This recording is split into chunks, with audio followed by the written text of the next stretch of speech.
It is 5 o'clock. We have a lot of business to get to today. For those of you that don't know, Kim is not able to join us today, so I'll be running the meeting.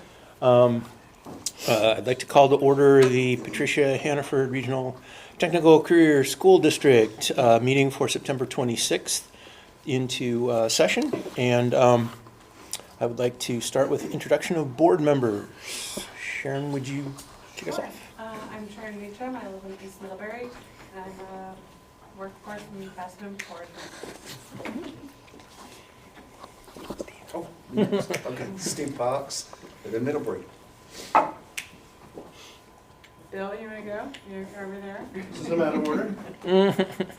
William Biederman, WIB from Middlebury. And Mike, Michael Giorgio, Middlebury. no. I'm next, right? Oh, you. Yeah. Christina Macklin. I live in North Ferrisburg, and I'm the Addison Northwest School District representative. Dan Rosignol, I live in Addison, and I represent Addison Northwest at large. Steve Orzek, excuse me, Addison Central School District here in Middlebury, and I am also the vice chair. Nicole McTavish, I'm the superintendent and director here. Okay. So I'd like to. Introduce yourself. So, Oh, Tricia, yes. Allen, KCSD. I don't think I missed anybody. I know people were up and moving around, getting food. Okay. So I'd like to entertain a motion to approve the agenda. So moved. And a second? Second. Unless there's any objection, I'll go ahead and say unanimous consent. Motion to approve the August 15th, 2024 meetings, meeting minutes from last month. So moved. Second. Any questions or objections? If there are none, I will approve by unanimous consent. And I apologize if it seems like we're going pretty fast. We got a lot to do tonight, and I want to get us out of here before 6. Well, maybe 6:30. Okay? Okay, on to public comment. Please, for those of you that haven't seen them, the public comment guidelines are above. The public comments are encouraged and welcomed at each regular board meeting during the 2 periods designated for public comment. Public comments are limited to 3 minutes per person. The first opportunity is for agenda items only, so that means the agenda items that we are speaking about tonight. Second is for commentary on any topic. Citizens will be called to make their statements by the board chair. Public comment regarding personnel matters, student or legal matters will not be heard by the board. No items raised during public comment may be acted upon by the board. After the speaker has made their statement, the speaker will be seated with no further debate, dialogue, or comment. Keeping those rules in mind, is there anyone in the room that would like to make a public comment? And I didn't see, do we have anyone online, or is it just Tricia? Just Tricia. Just Tricia, okay. Are we going to introduce our guest? Well, we were coming to that because we have a student presentation, which I believe will introduce those guests. And Ulti, are you ready? Oh, I didn't know. Yeah, I'm Brianna. I'm one of Ulti's students. This is Ulti. And I'm going to be presenting to you guys down in the lab space. If you want to come join us, I'll tell you about how we created a play lab space for our preschoolers. Okay, I'm not sure how to do the session then. Do we have to? I think you can just go Okay. and then just come back. Because Okay. we're not going to be discussing or voting, we're just going to be viewing the lab space, correct? Correct, and we will keep it short and sweet, and we look forward to having you down in the middle. Okay, then could we recess? Sure. Yeah, I think it would be best to recess the session while we go take the tour, and then we will come back and resume. Okay? Looks like it, there are 2. I'm still here. Okay, great, thank you. That moves us on to the consent agenda. As you know, the consent agenda is everything that was published in your packet. Unless there is any discussion or comments that people would like to make or questions they'd like to ask, I'd like to entertain a motion to approve the consent agenda. So moved. And a second. I'll second. Okay, and were there any questions? Okay, not seeing any indication, let's go ahead and move on. That brings us to item E, personnel items. Oh, we're doing good on time, okay. These are 5 resignations, retirements, and new hires. If you'd like to look over that list, give you a moment. Oh, and welcome, Judd Markowski? No problem. And Patrick is here, if you'd like to introduce him. Oh, yes. So, let's see. Resignations and retirements, but we have a new hire, Patrick McMullen. And Patrick, would you like to introduce yourself and talk a little bit about? Pat McMullen, got about 35 years of experience or so automotive. Looking forward, out of class last Friday. Very excited. Very excited to be here. It's something I've always wanted to do. So looking forward to it. It's like you got a really neat center here. It's awesome. So Great. very excited. Welcome Glad to aboard. be here. Thank you. Yeah, thanks for coming. And as you notice on the agenda, he will begin full-time October 7th, and hopefully everyone saw the email about the plan until then. So, Can I ask you a question, Sue, please? Yes, sure. Was there a resume, Patrick? or Yes, is it it's in your packet. it's in the packet, Oh, I but didn't get it's, a packet. oh, Yeah. they're over on the table? Oh, there. Yeah. Okay. And Kelly is here too. Kelly knows, because she's retiring. Okay, and Mike's not here. Mike is not. Okay. Still. Of special note, we have a retirement.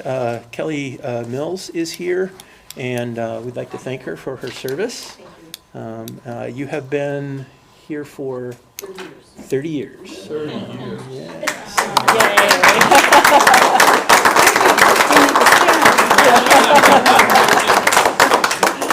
Thank you.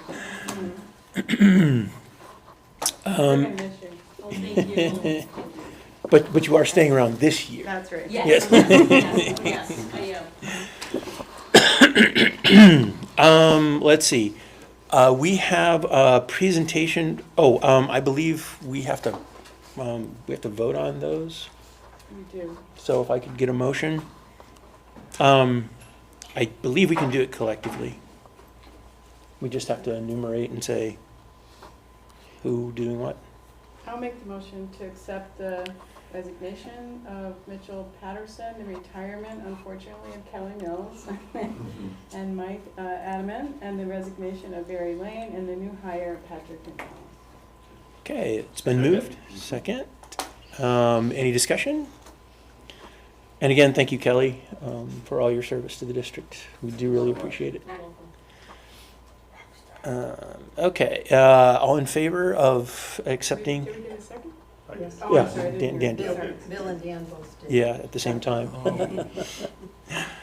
If there's no further discussion, all in favor of accepting the personnel items, please say aye. Aye. And anyone opposed or any abstentions? Okay, by unanimous consent, we've accepted all the personnel items. We have a presentation from our auditor who will be on at 5:30, so we've got about 10 minutes before that actually happens. And although the work we do at the board level is completely fascinating and interesting, Patrick, you are not obligated to stay for the rest of the session. You are welcome to stay, but Thank you very much. please avail yourself of the food if you'd like on the way out. Thank you. And following the presentation of the auditor, we have an executive session scheduled, which also we will be inviting the auditor to attend. So we're going to move on to the action items until that link is established. Will you guys let us know when he comes on? Thank you. Okay, action items. I think we can only talk about number 3 until we have the executive session. Oh, okay. Yeah, so action items. that are associated with the executive session include items 1 and item 2. So it would be inappropriate to vote on those before the executive session. So we'll go on and move on to 3, which is approval of expenditure of gear funds on the 2 vans. Did everyone see that stuff in the material that was sent? Now, I think, Just do a quick summary on that. yeah, sure. Would you Sure. like to? So we applied for a grant for $80,000 to purchase 2 vans. As you know, our van fleet is old and dying, and we don't think that we're actually going to be able to get them inspected this next round. But we luckily, David Roberts extraordinaire, applied for $80,000 for us to purchase 2 vans because it became available from overage of Perkins monies at the state level. They cut some of the state monies loose for centers, which was excellent, and we won the grant. So because we have a policy that the board needs to approve purchase of a certain monetary value, I need the board to approve the purchase of these 2 vans in order for us to proceed using the funds. We believe that the vans that we're going to buy are right about $40,000. We may have to throw in a couple of $1,000s from the general fund, but we're going to be very close to the 80,000 mark because that's the mark we were going for when we were getting quotes. Those are grants, that's not money we have to pay back. Correct. Grants. Good. Right. Thank you very much. Two vans for less than a couple of $1,000 sounds like a pretty good deal. I move that we approve that expenditure. Quickly. Yeah. Before they change their mind. Okay, so it's been moved and seconded, and if there's any further discussion, seeing none, I'll call the vote. All in favor, please say aye. Any opposed? And any abstentions? Okay, by unanimous again. You want to start the report of the board? We only got about 5 minutes. I can do the superintendent report real Okay. quick if you'd like. Go ahead. Okay. So 3 things I want to talk about. One is just information for the board. I didn't feel like I needed to put it on a personnel item, but I do want to alert the board that we had originally hired Jess Danielle, who is our work-based learning person, as an administrator. However, as this story continues, you've heard this before, once she leaned into what it was going to take to get an administrative license in the state of Vermont, she decided that that was not worth it's a lot of work and it's a half-time job, very similar to the situation that Mitchell was in. So she is going to continue in the role, which we're thrilled, but she's going to continue in the role on the ACE union. So she's going to be a union member, so she'll just be on a teacher contract rather than an administrator contract. Funnily, when we did that, she's actually going to make more money on the teacher contract than she was going to make on the administrator contract, which leads into some other thing which we're going to be talking about. But she's going to still be here. She's just going to be in a represented union now rather than as an administrative staff member. The other piece is several of you are going to the conference, the VSBA conference, October 25th. We need somebody to volunteer to be our person that goes and votes for the Vermont Education Health Initiative and the Vermont School Board Insurance Trust. I have the paperwork here. So if anybody would like to volunteer to do that for us, there are 2 15-minute meetings which you attend. And if not, you can always vote someone who's not here to do it. But I do need somebody to represent us from the board level to go make these 2 votes for us. I'm not sure who's going. I will be there, but I am going under the auspices of ACSD, which I can fill this role if necessary, but rather have, if multiple people are going, I'd rather have someone else take that responsibility. I'm going, but I don't know exactly how the whole thing works. Will I be missing some very good things by sitting at these 15-minute meetings? Or? Most likely not. And that's what I needed to hear. And will I go with the agreement of the board on which way to vote? Normally, we send you with Right. how the Okay. board has voted, so it's not really. Okay, then Yeah. I can do that. Okay, great. It's on Friday, right, the one day? Mhm, Okay. the Yes. race. So you will have had the October meeting prior, correct? Good. Yes. So, Nicole, I have a quick question before we move on. Is, like, we hired Patrick for automotive. Correct. Is there anything else he has to do to be in that role? He will have to, just like all non-licensed people that come in from the field, that he'll have to go through the teacher preparation program. It's called CTEP, the Career Technical Education Teacher Preparation Program, which is a 4-year program. And we pay for all of those courses for the teachers, but he does have to do the work during that time. But the courses are organized around classroom instruction. So although it is a lot of work, it's also very helpful. In addition, he'll be assigned mentors here. He actually is going to have 2 mentors here. And Jillian, part of her new job, remember, is doing side-by-side coaching with new staff too. Is that a certificate or a degree program? What does it end up being? You earn your teaching certificate. Thank you. so you end up a fully licensed teacher. After 4 years. Most people come in with very good understanding of the technical subject that they're teaching, but some of the instructional, like how to manage a class, how to do a lesson plan, all those things that are technical to being a teacher, those are not expected from people that, well, pretty much anyone that is in another job that comes into teaching. And CTEP is it, without having to go get a 4-year degree in education and do student teaching and all the kinds of things that go with becoming a certified teacher.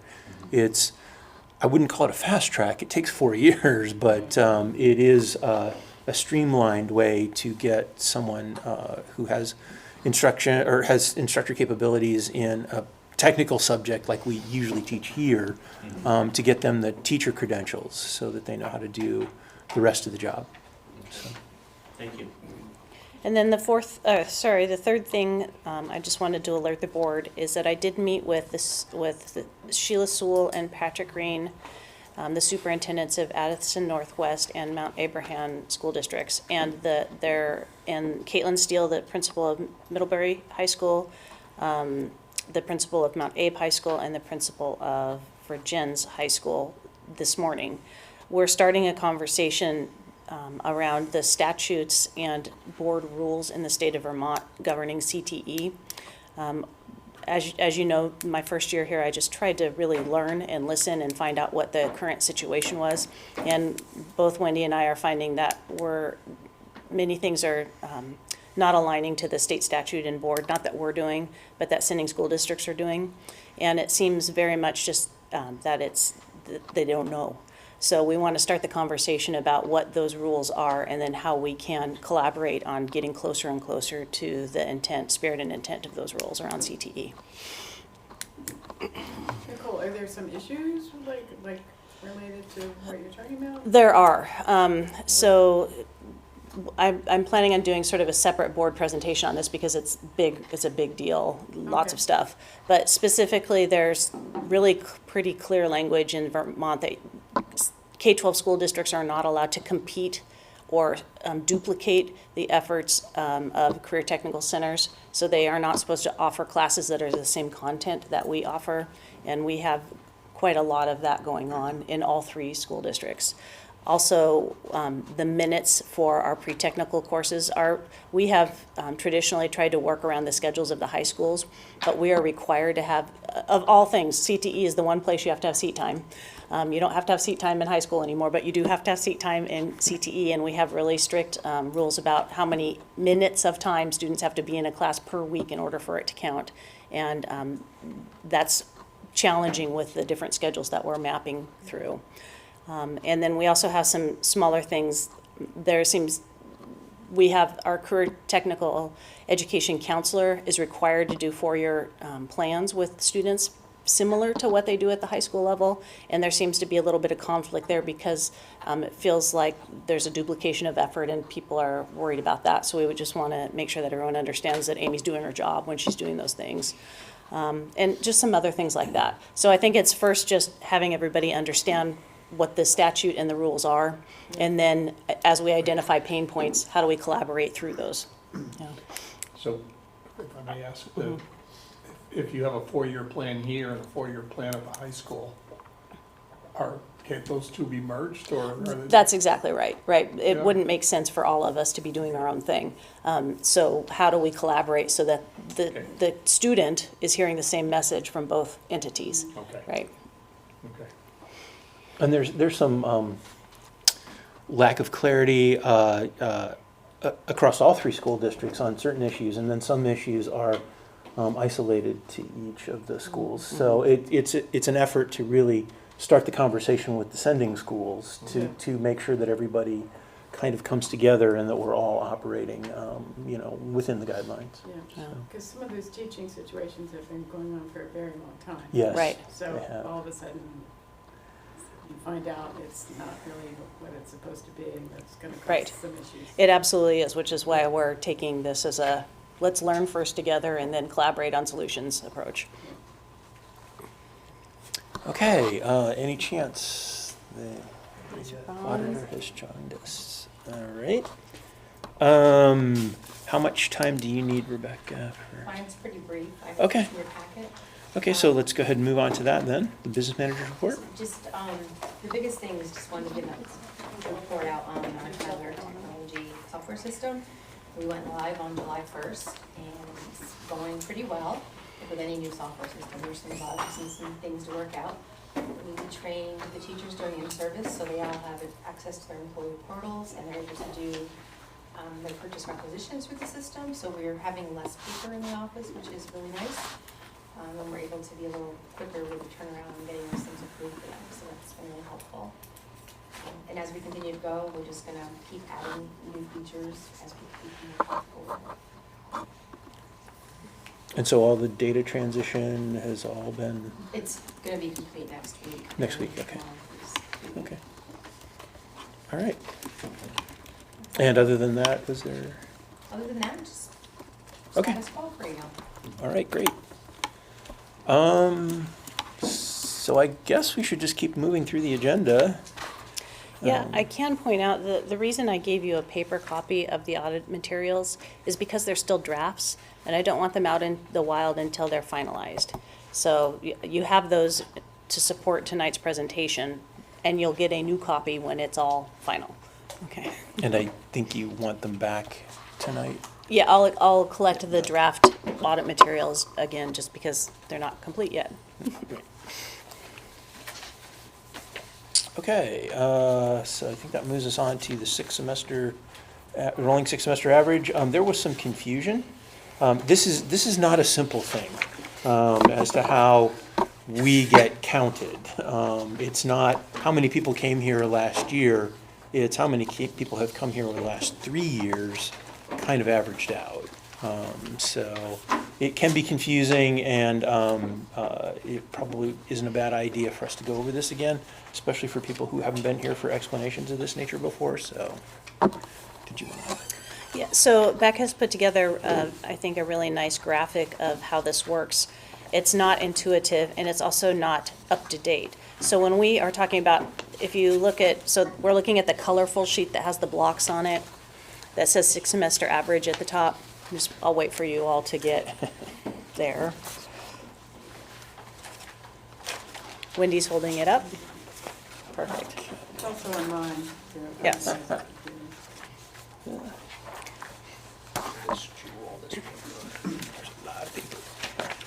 So this, I'll let, Becca's going to help me out here, so I'll let her do the explanation, and then I just want to talk a little bit about total monies at the end and where those total monies come from. So take it from there. Okay, so as we said, it's kind of a complicated funding formula, as most of them are in Vermont for school education. And the six semester average has been around for as long as I can remember. And really what it does is it's kind of, it works to our favor, and sometimes it doesn't. It's kind of one of those catch-alls to protect us, because you never really know what your student enrollment's gonna be. So trying to explain that, putting this together, there's 3 years of information on here. One was for last year, the billable FTEs. The one is, the middle one, fiscal year 25, is this year, billable FTEs.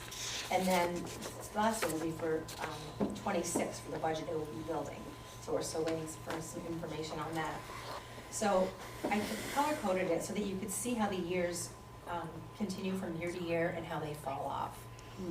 So like you look at the top one and you'll see fiscal year 2022, the fall of 21 is used for that calculation.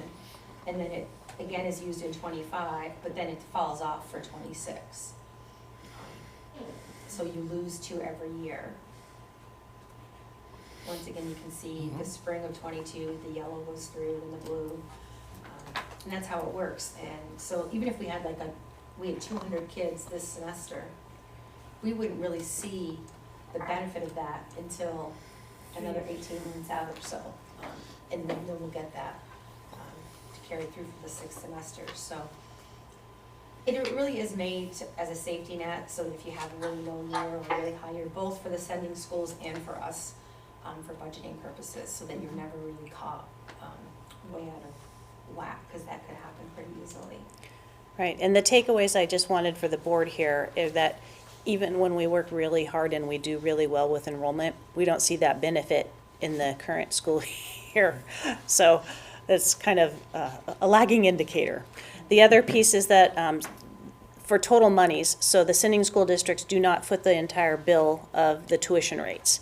So the sending school districts pay roughly 60%, am I correct there? And then the state pays roughly 40%. So when we have our tuition rate, that whole tuition rate isn't coming from your sending schools. 60% of that tuition rate is coming from your sending schools, and then 40% is coming directly from the state. And that's a common misconception, that the school districts are having to take that entire chunk out of their budget. It's only the 60% of it. And at the bottom of the sheet, I tried to give an example of how it would look for this year. So our frozen average is 138.61 times the tuition rate. That would be the total bill rate would be $4.4 million. And then I broke it down, how much will belong to the schools and how much will get part of our state education grant.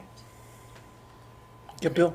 Yeah, so Nicole, the discussion you're having with the 3 other sending schools, that should actually improve our numbers here if they're teaching something that we're actually supposed to be teaching. Is that correct? No, it makes it worse for us, because those students should be taking CTE classes, not general education electives. Okay. So essentially, when a high school offers something that is the same as us, and a student is in the high school class and not in a CTE class, A, it doesn't count as CTE, and B, they're not coming to us, and they don't have an industry professional teaching them generally, and we are not collecting any tuition for them. But it's not technically okay for them to offer that class. Correct, that's against state statute. Right, that's kind of what I was asking. Yeah. Long term, I think, yeah. Right. Correct. So- Over time, if we're able to collaborate and sort of start moving away from that happening, those students should be coming here and taking those courses here. Okay. Right, that should help our enrollment long-term, That's correct. kind of what I was thinking. Many of them, not all of them necessarily. Right. Because some people would not take it because of they don't want to go to a career center, they want to do something else. Right. They're taking a single class, not a program. So we can't say 100% will Right. come here, but a good number would, so. Okay, thank you. Yes, one, yeah, Go go ahead, ahead, yeah. go ahead, Christina. Oh, We have our auditor, so, Oh, is it? yeah. Okay, I can Like the- wait if you want. No, go ahead, I would like to Just a wrap couple this quick- item up. Couple quick questions. Does the fall projection represent the students that unenrolled? And then I'm curious about the sending school, 2 million plus, how does that get split up between the sending schools? Is it Great question. A third, of everybody pays, So when the billing comes out, we get a list from the state, which is, as we said, frozen, kind of like the numbers we get.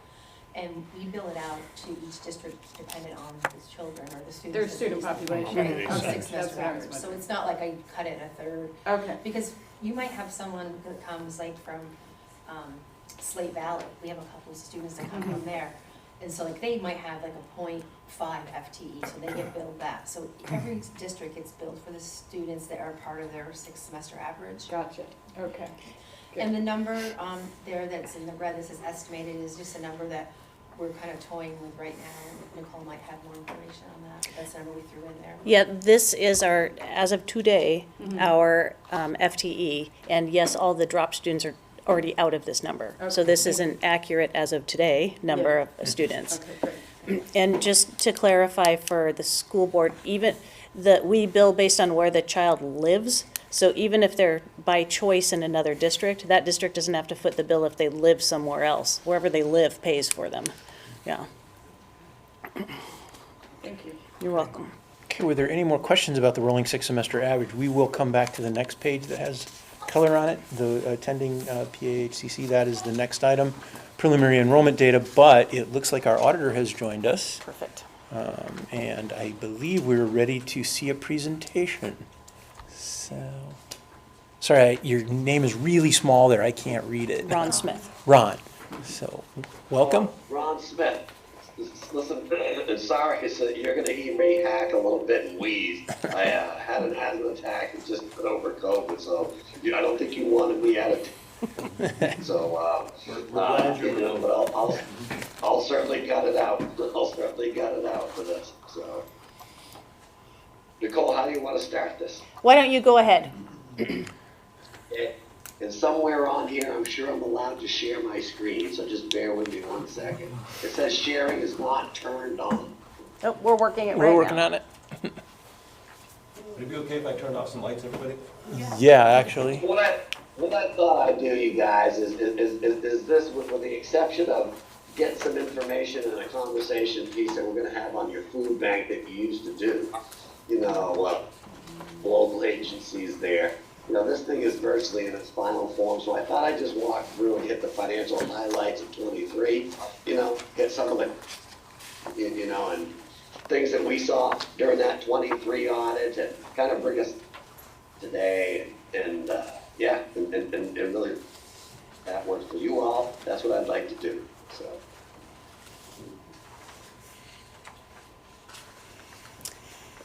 They are still trying to figure out how you can share. You might have to promote him to attendee. He's actually, he's a panelist. Oh, he is on as a panelist, okay. Yeah. Oh, okay. That's why I'm a little surprised why he doesn't have the ability to share. 'Cause a normal attendee would not have that. Yeah, yeah, um, okay. It says change role to attendee? That would change. Yeah, that would change out him an back to- attendee. Okay.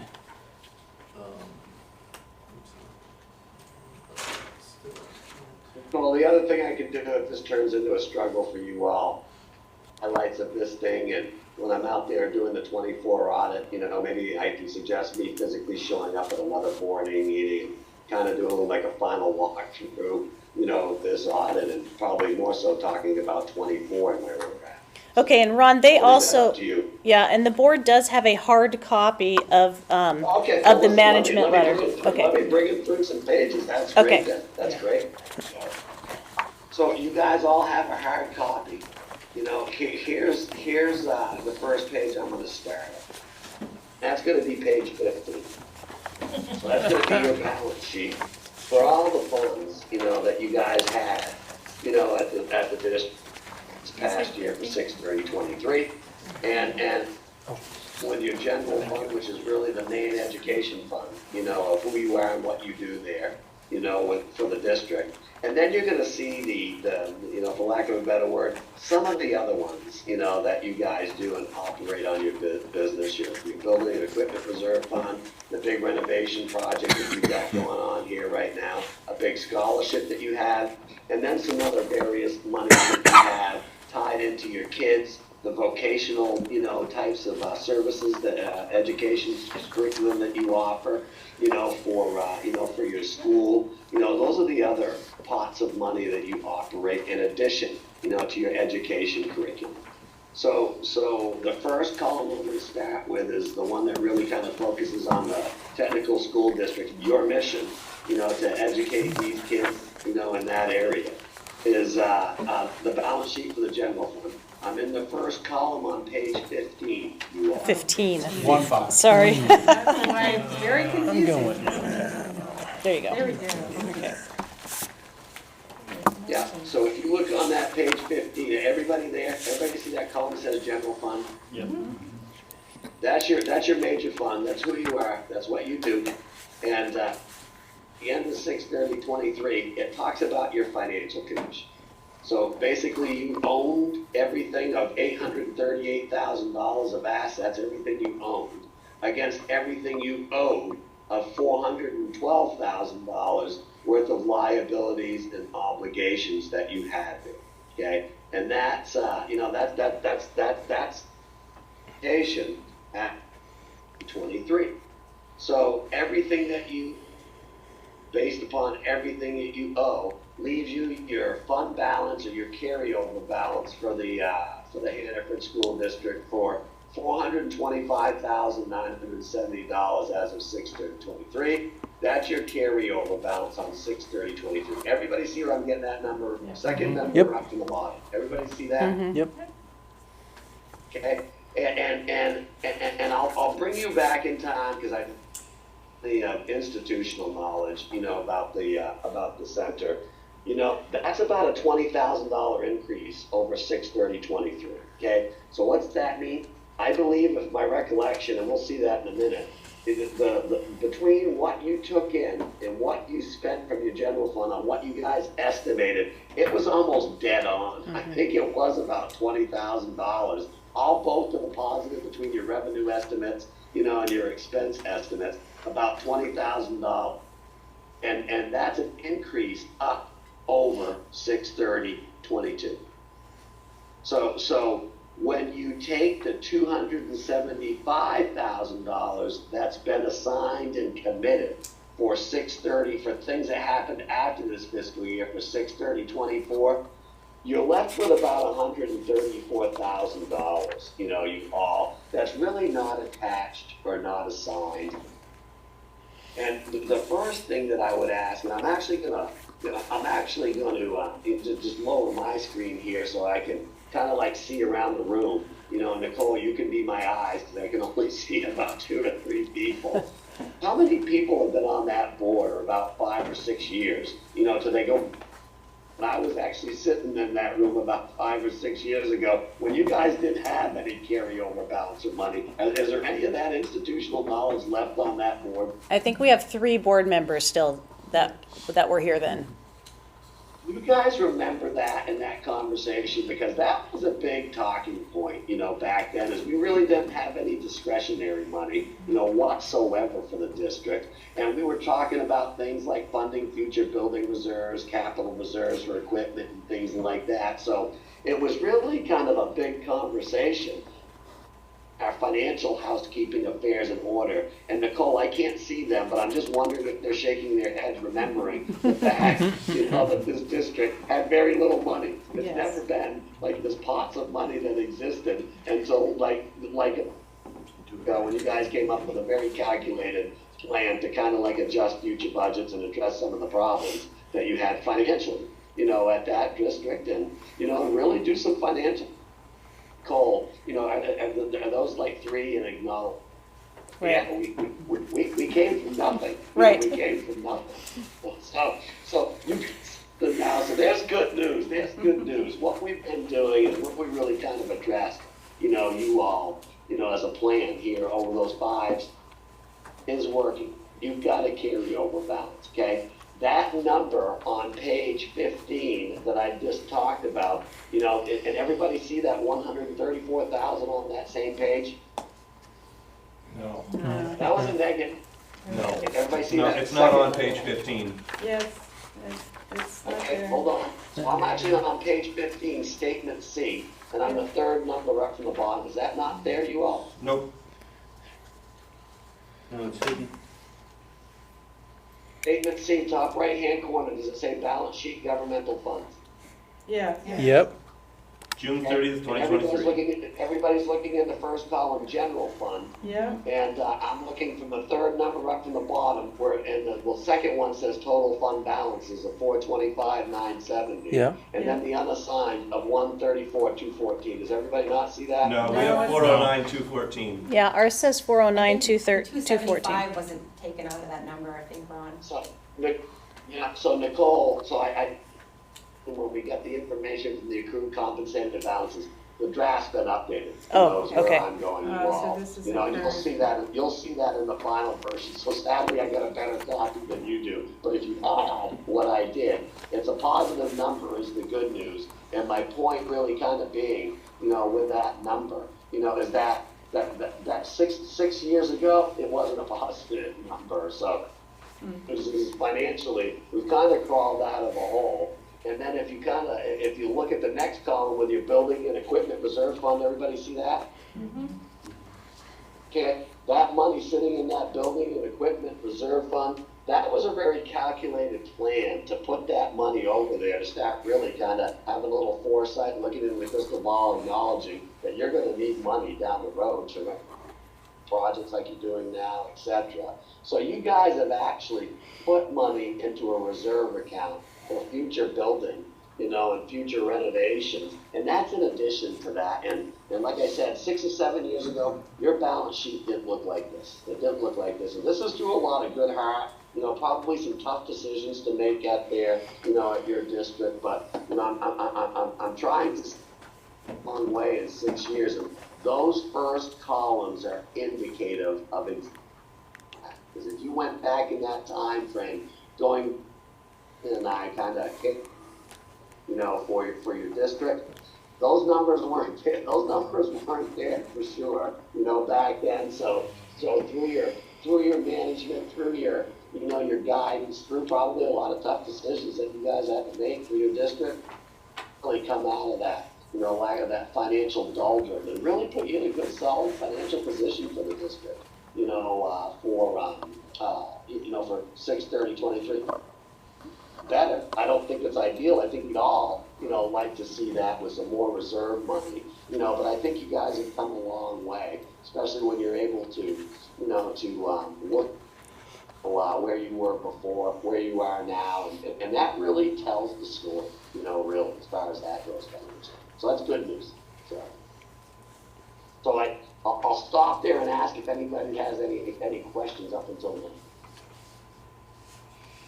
I could just let the board know one thing, that in the budget for this current year, we have budgeted for $130,000 for the carryover to help support the budget, so, we're pretty close on to that. Support the budget, is that what I heard? Yeah, we Yeah. allocated $130,000 for this year's budget, so, And I think you actually allocated some more money, you know, into that building reserve account, and that's good planning, you know, you know, for your 24 budget, I think, and I think that you guys allocated some more money into that building equipment reserve account, yes? I don't think we did for 24, Ron, we only used $130,000 to offset the general fund budget. We didn't budget anything, for this year for the building reserve equipment. Bear with me 1 second, you all, here, so I can get to mine. Okay, so it looks like for fiscal year 24, I'm just trying to get into the current year, because 24 and 25 are like in my mind now, because I'm kind of putting 23 in back of me, you know, and in 20. I believe in 24, you guys used like $275,000, you know, of carryover balance for this year that just ago. Is that correct? That's That is correct. correct. Okay, so sorry, and then I believe in FY 25, you guys actually used some more money, but I also think that you funded your building reserve account in FY 25 as well, and you're kind of using that. Is that correct? We did not allocate anything for building reserve for this year. We used $130,000 of fund balance to support To offset tuition. tuition for this year, but we didn't make any concessions for the No building transfers reserve. to the reserve? No. I thought I saw somewhere when I was, It was the previous years we had, Mhm. but we didn't have the actual cash flow because we were trying to maintain the tuition rate. so just kind of like spinning off onto that conversation, being able to use, for budget tax relief, being able to use money to fund your reserve accounts, whatever they may look like, you know, in the road. You guys weren't in a position, you know, 6 or 7 years ago, I was really, you know, with that, and now you are, and that's just prudent being responsible, you know, with your money. So.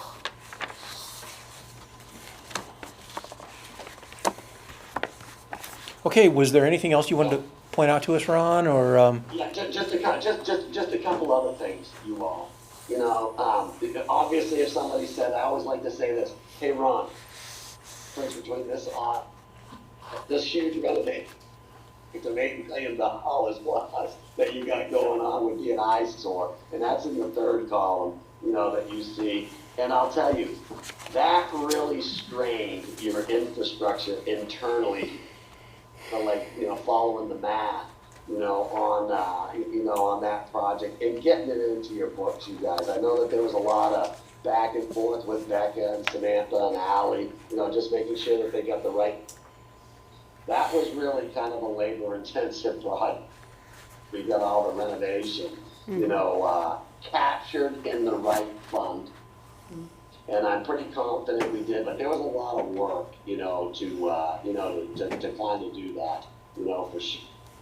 To kind of say your books were set up, but they were ideally set up to accommodate this renovation, to where there was some additional work that we had to work with you all to get. You know, I'd say as a fair statement, there was some sloppiness, you know, certainly in that area to kind of get to that math you all, and that delays and some exchange of information back and forth with us, to you, you know, Becca, you know, kind of making sure that, but we're pretty confident, you know, that we've got that math, you know, exactly, you know, but there was a struggle to do it, is my point, so.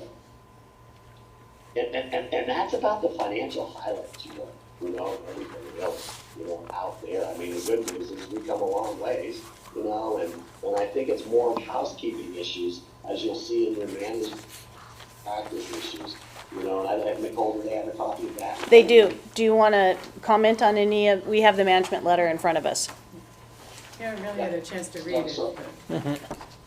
So, and about that management letter, I mean, there's a lot of right ways to do things, and that's just our, like, suggest others, you know, looking in, to address some best practice issues. There certainly were some best practice issues, as you guys will see in writing. One of the areas of concern, you know, that we had was a matter dealing with a regulatory agency that I believe has finally been addressed, you know, as we sit here and speak. But really, and this is something that also has reared its head and continues to rear its head, because I can remember this rearing its head, you know, 6 or 7 years ago with us, and it's rearing its head again, taking care of the kids' money, you guys. I mean, there needs to be some better practices with that, because the information that we would expect to see there that kind of supports all these student activities that they do, you know, in addition to their curriculum. You know, there's some best practices that certainly need to look at there, because the invoice on cash receipts were missing, supporting documentation. That's kind of, and saying you guys need to do a lot better job taking care of that. 'Cause that's a vital function. If you're a school, I would have people out there in addition, as usually the kids, you know, perform a lot of things outside your general fund operating budget. And you guys are custodians, fiduciary agents of that, and good paperwork makes good friends, and better paperwork in that area. So, and there's a host of other suggestions and comments, and Nicole, I can go through it if you want, or we can give your board some time to look at it, and when I'm physically there in a few weeks, Nicole, board, with some depth. That's completely up to you if they're just gonna see. Seems like that would be Yeah. Yeah, and I would remind everyone that we have a draft here, and we are going to get an updated draft, so it might be better to look at the revised version of that. And as some people have expressed, we haven't had time to absorb this giant stack of paper. It was just handed to us, so, and we can't take this home tonight. So Can that be sent to us in a link? You can, so I want you to be able to read it. It cannot be out in the wild because it is not a final draft. Yep. So if you want to take it and read it, that's fine. You just have to commit to shredding it or doing something with it so that it doesn't get out in the wild. When we have the final audit, it will absolutely be a public document. But until it's final, it's not final. Right. Well, you can send me, just so we'll make sure, because I know that there are a few versions of this in draft, that, you know, based on all the conversations we're having, send me an email, Nicole, so I can make sure you've got the final version, Right. you know, of this draft based on all. Yeah, because at Right. least we need the updated Schedule C that he was referring to. Right. That had the Yep. incorrect figures. That would have changed about 7 or 8 other pages, Nicole. Okay. So, So in answer to your question, Ron, I think we would like some time with the document before we go over the specifics that you were asking about. Do we want to cover that tonight? I think that might be better covered in a later meeting. Sure. Okay? And our October meeting is on October 17th. Ron, are you here then? Now, listen, Nicole just said, Okay, because I'm not exactly great at this whole time. got it. If you want to send me an email, I'll make sure that I am. Nicole. I'll make sure that I am. I know I'm in Vermont for the first 2 weeks of October. Okay, great. And yeah, he's my camp lately, so I'm under the gun. So if there are no more quick questions, we have an executive session where we would like Mr. Smith to join us. So, and since his time is limited, we'd like to move into that executive session now, rather than at the end of the meeting. So can I have a motion to move into executive session? Sure. Do you need all the code and everything? We do. Oh, Is it this one? yes, I move that we go into executive session for 1 VSA 313A1, topics requiring premature general public knowledge. I'll second. And, Oh, Yeah, sorry. and- would clearly place the public body or person involved at a substantial disadvantage. And then 1 VSA There we go. 313A-3, appointment, employment, or evaluation of public officer or an employee. so, I'll moved, second that. and seconded. Any just, Can I turn on the lights Anybody else again? to Yes. join us? our, I'd like to invite Nicole, Wendy. Nicole and Wendy? Okay, we have concluded our executive session, and now we would like to move on to action item H1. As many of you know that this was a negotiating year, there has been a negotiated agreement between the Hannaford Regional Technical School Board District and the Addison Central Educators Association, which you've all had a chance to look at. And this is, the association ratified this agreement, so that means that they have agreed to it. And it is up to us now to approve it. So I would entertain a motion to, I move to approve the agreement between the Career Center and Addison Central Educators Association. do I have a second? And is there any discussion? Seeing none, all in favor, please say aye. Aye. Any opposed? Unanimous consent. Oh, any abstentions? Sorry about that. Okay, on to item 2 under H is approval of non-represented contracts. In addition to the negotiated agreements between all of the association represented employees, we have several people who are employees but are not represented by union contracts, and this would be an opportunity to approve pay increases for those people. Do I hear any action on this? I would move that we set those individuals on the same increase as the teachers of 6%, 9%, and 6%. Okay, it's been moved. Does anyone second that? Seconded by Sharon. Any discussion? Okay, seeing none, call for a vote. All those in favor of the 696 plan, please say aye. Aye. Any opposed? And any abstentions? Michael is abstaining. So. Okay, that concludes that. As item number 3 was already discussed, and where we were before we went into executive session was preliminary enrollment data under J2. So I'd like to move us on to that. And in your packet, the one with the blue, The other one, oh, the other one, the colorful one. that one, the one with the multicolored one. So previously, the board had asked me to bring more detail about the drops that we had at the beginning of this year. This does not account for both drops and adds. That will be in the enrollment data itself, but this, from the spring when students had schedules and had signed up for career classes to the fall, in their add drop periods, which all ended by 9/10, so the 10th of September. These are the number of drops we had from each of the high schools for a total. So from Mount Abe, we had 31 drops, from Virgins, we had 6 drops, and from Middlebury Union, we had 53 drops. And then we had 4 drops from homeschoolers or other. Sometimes we have Otter Valley students or Slate Valley or things like that. So for a grand total of 94 drops. This is a much higher number than we have. I will say that we don't have great historical data, but we have good data from last year and this year. And this is much higher than last year's data.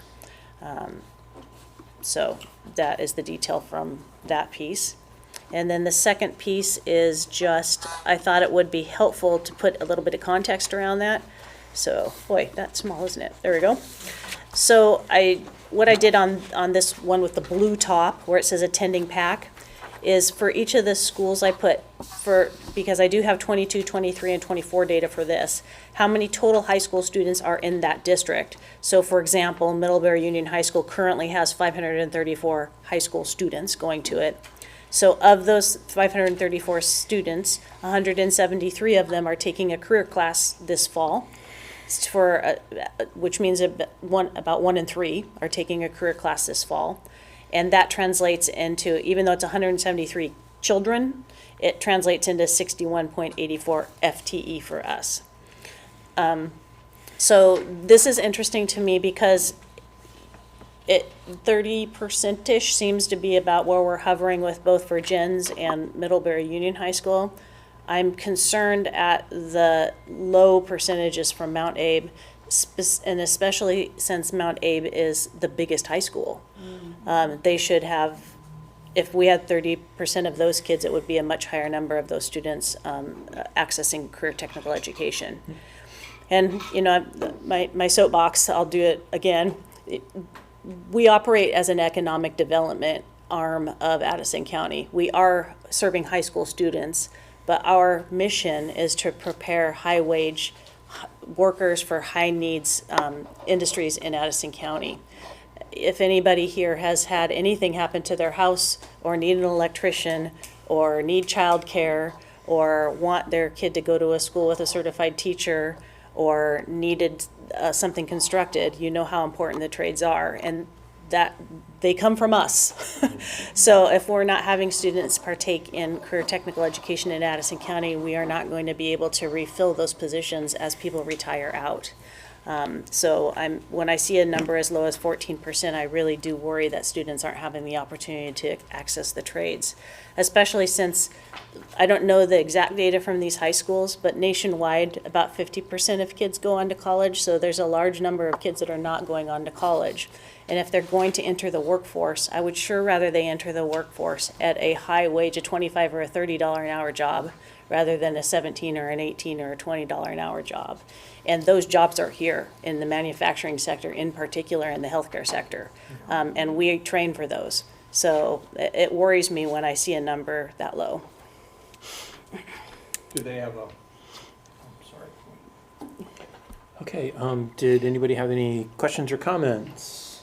Yes, Dan. Question, do they, I'm sure you work with them, do they have a reason for this? Is there a scheduling problem, or is it just the attitude, the parents' attitude, the students' attitude? I mean, it's unique. You're saying it's 30% for pretty much all of Addison County except for Mount Abe. I think I don't have a good answer for that yet, because I just had, like I explained before, just my very first meeting with all the superintendents and principals together. I think this will be an ongoing conversation as we learn together, right? Okay. And also as I learn what barriers there are, right? Okay, yeah. Judd? My 2 kids go to the high school connected to this, so I don't know about the other 2 high schools. But this year they shuffled their schedule 1/2 hour later in the day. So I don't know if they've done that in conjunction with the other 2 schools, but they certainly didn't do it with the Career Center's schedule in mind. So now one of my kids who's in the Career Center has to leave her class, I think it's 20 minutes early or something, in order to get her a chemistry class. So I'm hoping that, A, whoever decided to go alone and change their schedule alone as an island realizes that that was a major problem. But I'm just wondering, is, in those meetings with superintendents and leaders of other buildings, is this something we can finally get past where we're all having our own schedules that don't really align? Do you feel that we might be able to become a cohesive 3-school district? That's a really good question, and there's a really long, complex answer to that. Part of what I'm going to really try hard to do is help the superintendents and principals understand what the actual state law is around those subjects. Because right now, I would, on first blush, as a person who's new to this and working right closely with AOE, it doesn't look like we're following all the state laws, because it's actually, the statute is very clear. It says that the high schools must, the word is shall, not can or will, may. It's shall adjust student schedules so that they can align and go to the Career Center. The language is not unclear. Yeah, the schedule, I mean, and even the way it doesn't work with the Career Center, just at home, it's suddenly everything is just that half an hour different than it's been, and going, wow, what was it's not you, it's them, it's right. you. Yeah. So I have a question. What did your kids say? Is there any reasoning given to them for doing this? There was a notice that was put out, and it had to do largely with the data that says that young people could use a little extra sleep in the morning, or this or that or the other thing. So, And they didn't coordinate it with all the other schools? so that anyway, we don't. I mean, this is not that meeting, but yeah, no, it's crazy. It's crazy, and it sounds like it has messed with a lot of student schedules, not just my one kid. But that's not this meeting. To be fair, there was a lot of discussion in ACSD about changing this schedule, and it was presented to the ACSD board. It's not like Caitlin came up with this in a vacuum or by herself. So there was a lot of discussion. I would rather put this down to unintended consequences rather than a plan to sabotage the Career Center. Certainly, I don't So, think it's nefarious. yeah, It's just very I don't want to say that she just went off on her own. She didn't. She was trying to solve another problem. And, as you know, when you solve one problem, you might create Are another we allowed problem. to know what that other problem was? Well, so there was there's a couple of scheduling issues around some classes that are required by International Baccalaureate. IB again. Love that IB. Well, in order to meet those requirements, students were, that block in the morning, it was giving them an opportunity, to get academic assistance. So students could come in the morning before their classes and meet with teachers, because the teachers don't start in half an hour later.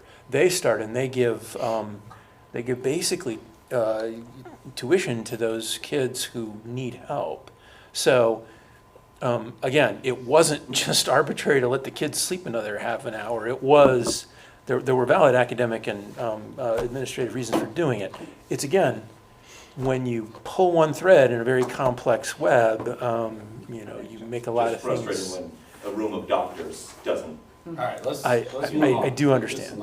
So, Cole, it's my understanding that Mount Haven Virgin's schedules do align pretty well with the Career Center. Is that not true? Because I know in Aston Northwest, they did make some changes like 2 years ago to sort of get that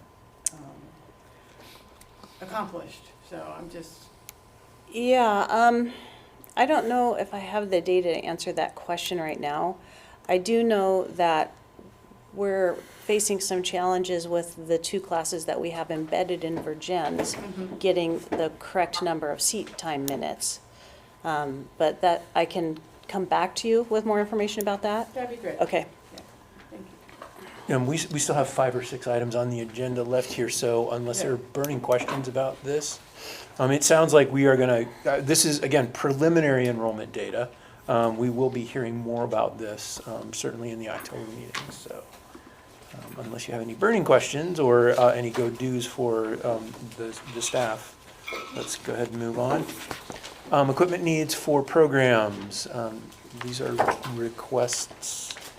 So, in an attempt to put context around talking about a bond, we had to do this exercise for a different reason.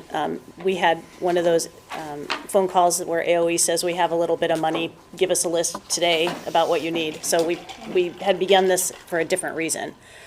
what I am attempting to do is show the board and us for our internal planning as well, what the current needs are in the different programs to bring them up to where we would consider them really aligned with industry. And so I asked teachers to go through and put those things here so that you could see essentially what the items were, because it is kind of interesting learning about the different programs and what they need. And then also kind of putting the price tag to those. Sometimes it doesn't occur to me how much something might cost, like a cutaway engine or, bakery displays or things like that. So if you add all of these items up, not that we probably would ever get everything we ever needed, but if you add all these items up, it ends up about $1.2 million. Of note on here, a couple things. The North Campus roof is going to be an issue that we're going to have to address. It's started leaking. It's past its warranty. It's at the end of its life. I can't remember what the company is, but the company came out to take a look at the roof, and essentially what they told us is once it starts leaking, it goes pretty fast. And so we should expect to have to replace that roof within 1 or 2 years. The cost of that roof, it really varies on what the substructure, they try to use what they can, and sometimes you can get away with it costing as little as maybe $200,000. Sometimes it's going to cost more, like $250,000.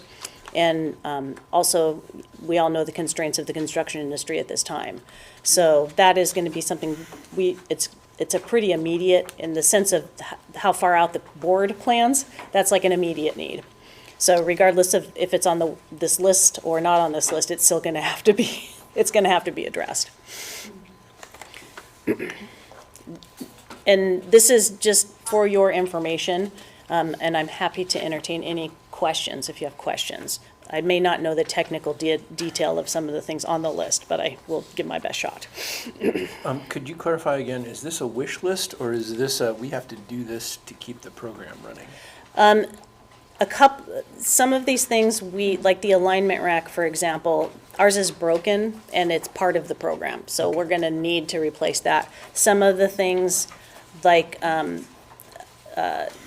tables and chairs in the restaurant, they are pretty bad, but it's not like we can't do culinary arts without them. Can I ask a question, Nicole? I think what would be helpful for the board and just like strategically, if this was in some sort of spreadsheet where what's existing, what's brand new, how old is the existing, like so we have the full picture of what needs to be replaced, how old it is, why it needs to be replaced, and what brand new equipment we're lacking. And then maintenance issues also, like the roof, and are there any other maintenance issues, that kind of thing. So, this is a great list. This is an awesome start to just take a look at it, but it's kind of hard to. Yeah, like what does it all mean? Like what's Okay. Yeah. Yeah, and again, this is your first blush at it. Yeah. Right, Yeah. because in the larger context of what I'm about to talk about. Great. Semantic note, on the Diesel Technology page, Cummins engine doesn't have a G, it's just Cummins. There's no G on it. Got it. We got that. Thanks. Are we ready to move on to the North Campus bond update? Okay, so give us the good news. The good news is we are almost paid off with the North Campus bond. When is our final payment? So our final payment for the North Campus bond will be the fall of 2025, so we'll have one more payment of $105,000 next fall that we'll budget for. And the reason that I'm bringing the bond up now is because we have this one-time opportunity as one bond expires to put in perhaps a new bond that therefore the tax rate kind of stays flat instead of going down and then later on having to vote one and bringing the tax rate back up. And there's a lot more complexity to getting that number just right and getting the timing of the bond just right. But the idea is, instead of having one expire and having a little relief and then going back and making it feel to the voters like the tax rate is going back up, the idea is that you try to keep the tax rate steady as far as the bond is concerned. And it just so happens that the expiring bond total dollar amount is close to the list total dollar amount. But again, that list could be winnowed down to some extent as well. Are we looking at another $8 million bond or another Like $1 million bond? $1.5 million is probably the target area there. Because we also have the fleet, the vehicle fleet is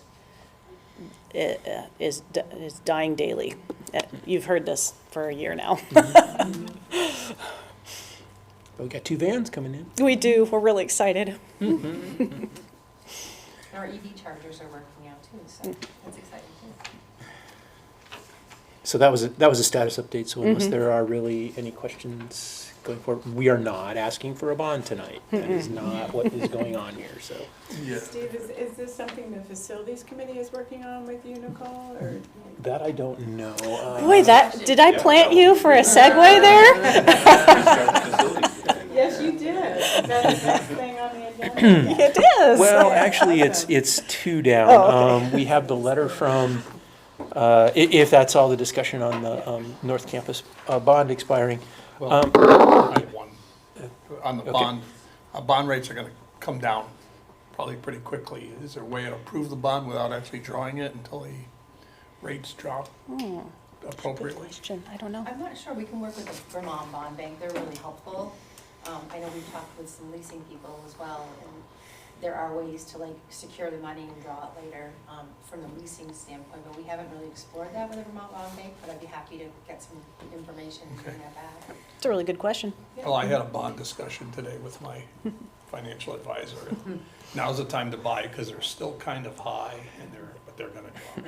And on the other side, it's good to wait if possible. Also, supposedly, there's federal money coming out, supposedly at low interest rates, that everybody's been waiting for since like May or June of this year, that they still have not released the information, but it's supposedly still a thing, according to EEI. Okay. Yeah. Okay, the next one is a pretty quick thing. We received a letter from the support staff, an intent to bargain letter, which is necessary. They have to give that to us by a certain day to open negotiations for the expiring contract. And we have received that letter. It is in your packet. I don't know if you'd like to see that. It simply says, we would like to bargain a successor agreement. And that does segue into the next one because we are talking about committees. And as many of you know, Steve was the head of the negotiations committee. He's no longer on the board. So that board, or that committee at least, needs to be reorganized. This does not mean that they're intending to start negotiations right now. It just means that I think the contract goes to the end of this year, doesn't it? Yes. So that means that you need to put together a negotiating committee if you want to get this done in this school year for next school year. That needs to be, need to get work on it, so.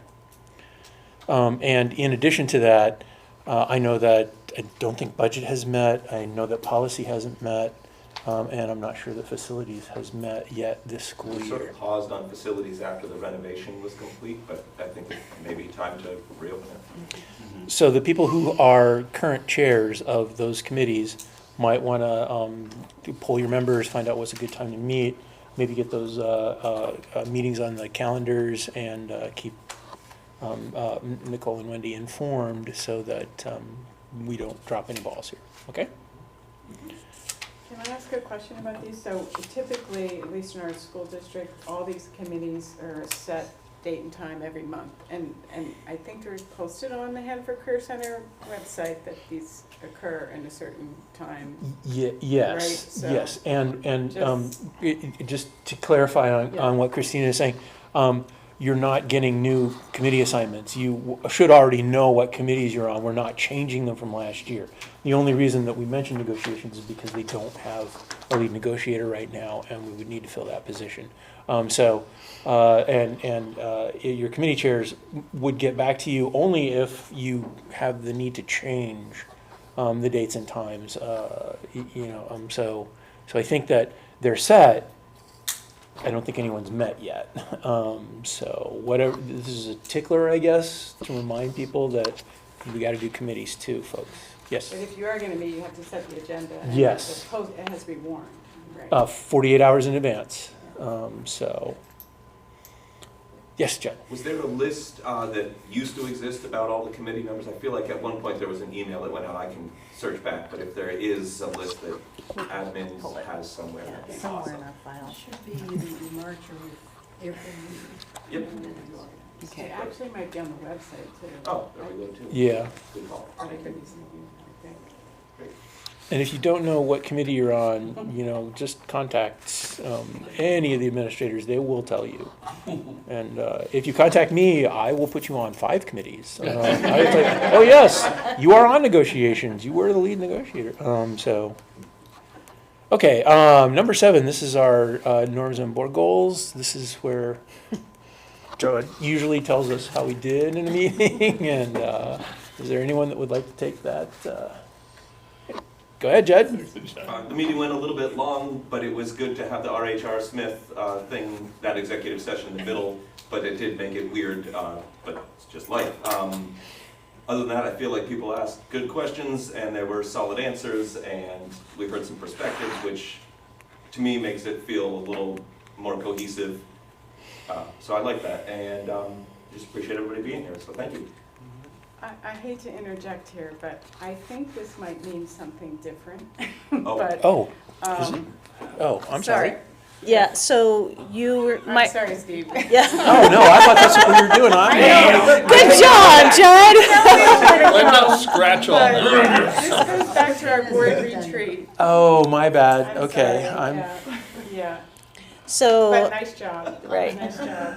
So, based on that board retreat that you had some documents that Judy had sent that were like possible board goals. Anyway, the next step is now we're among the next step. So we need somebody to be in charge. Kim would like to volunteer you. I don't know if you're if Christina wants to do it, but to take the notes and things that you all came up with and actually form them into strong goals and then strong norms for the meeting. That's the next step in the process. So is that a technical formation of like a strategic planning committee, or like, what do you think? Or- I think it would be the first step, right? Right. Once the goals and the norms were set, it would follow then that probably the next step from that would be, now where are we going? Yep. And there's a lot of complexity to that with I don't want to drag the meeting on, but Right. there's a lot going on with AOE too that's going to add complexity to our lives. I don't remember from last year.